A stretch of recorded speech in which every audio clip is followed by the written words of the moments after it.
దాసర్ రాము తెలగా బలిషా కాపు JAC south India convener గోరక్ష విభాగం ఆధ్యాత్మికంగా మొదటి నుంచి సనాతన ధర్మ కార్యక్రమాలు అందరం కలిసి పనిచేస్తుంటాం మేమంతా కూడా. ఇది గతంలో ప్రభుత్వానికి జగన్మోహన్ రెడ్డి ప్రభుత్వానికి ప్రజలు మెజారిటీ ఇచ్చి ఆయన హిందూ కాదని తెలిసినా కూడా హిందువులందరూ కూడా ఆయన ఆదరించి అబ్సల్యూట్ మెజారిటీస్తో గెలిపించారు. ఆ రోజున రాష్ట్రంలో దేవాలయాల పరిస్థితి ఎట్లా ఉందో, ఎన్ని దేవాలయాలు విగ్రహాలు పగలగొట్టారో, రథాలు తగలబడ్డాయి అన్నీ చూసాం. తిరుపతి వెంకటేశ్వర స్వామి వారిని కూడా వదిలిపెట్టలా.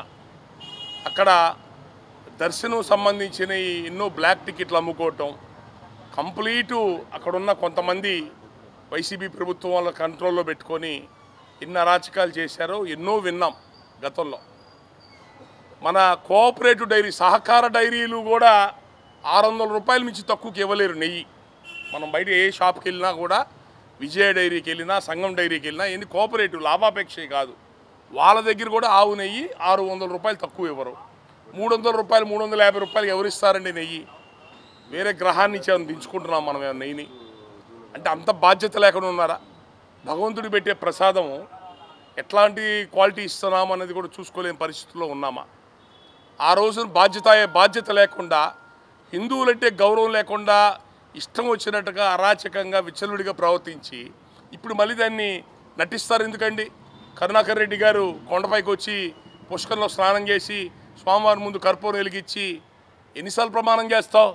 అంతకుముందు ఎమ్మెల్యేగా నిలబడ్డప్పుడు ఇట్లాగే ప్రమాణం చేసావు. టీటీడీ చైర్మన్ తర్వాత ఎమ్మెల్యేగా నిలబడ్డావు చిరంజీవి గారి మీద.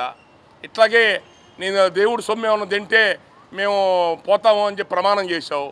ప్రమాణం చేసిన రాత్రిపూటే పెరాలసిస్ స్ట్రోక్ వచ్చి మెడ్రాస్ అపోలోకి వెళ్ళి ఇంజక్షన్ చేయించుకున్నావు. ఎన్నిసార్లు ప్రమాణాలు చేస్తావు కరుణాకర్ రెడ్డి స్వామివారి మీద? వెంకటేశ్వర స్వామితో ఆటలైంది అంటే మీకు అంటే ఎంత మతం మారితే మాత్రం, వేరే దేవుణ్ణి నమ్మితే మాత్రం హిందూ దేవతల మీద గౌరవం నమ్మకం లేదా? మిమ్మల్ని ఎవరు వచ్చి అక్కడ ప్రమాణం చేయమన్నారా? అయ్యా నువ్వు రా, మేము కూడా వెయిట్ చేస్తామని చెప్పారా? ఈ సినిమా స్టంట్లేంది? మళ్ళీ ఇప్పుడు ఈయన పవన్ కళ్యాణ్ గారు తిరుపతి వెంకటేశ్వర స్వామి దగ్గరికి వెళ్ళేసి వస్తానని చెప్పారంటే, జగన్మోహన్ రెడ్డి గారు మెట్ల మించి నడిచి వెళ్తానని ఇప్పుడు నడిచావా? నువ్వు ముఖ్యమంత్రిగా ఉన్నప్పుడు ఏ రోజు నడిచావా? ఏ రోజు నీ భార్యని తీసుకొచ్చి స్వామివారి పట్టుబట్టలు పెట్టావా? అంటే 85% ఉన్న హిందువుల ఓట్లు నీకు కావాలా? నీకు నీ భార్యకి ఇళ్ళ దగ్గర సెట్టింగ్లు వేసుకొని దేవుడు కార్యక్రమాలు చేస్తారు, వెంకటేశ్వర స్వామి కార్యక్రమాలు. 85% ఉన్న హిందువుల ఓట్లు మీకు అధికారం కావాలా? నీ భార్యని తీసుకొని కొండకు రావడానికి నామోషా పట్టుబట్టలు పెట్టడానికి వచ్చి స్వామివారం ఆయన బట్టలు పెట్టిన తర్వాత ఆశీర్వాద అక్షంతలు ఇస్తే 20 సార్లు జుట్టును దులుపుకుంటా ప్రసవాలు చూస్తుందని కూడా సిగ్గు లేకుండా తీర్థం ఇస్తే పక్కన ఖర్చు మీద దుడుచుకుంటా. జనాలను పిచ్చోళ్ళం, నువ్వు తెలివైనోడా? మేము జనాలను పిచ్చోళ్ళమా?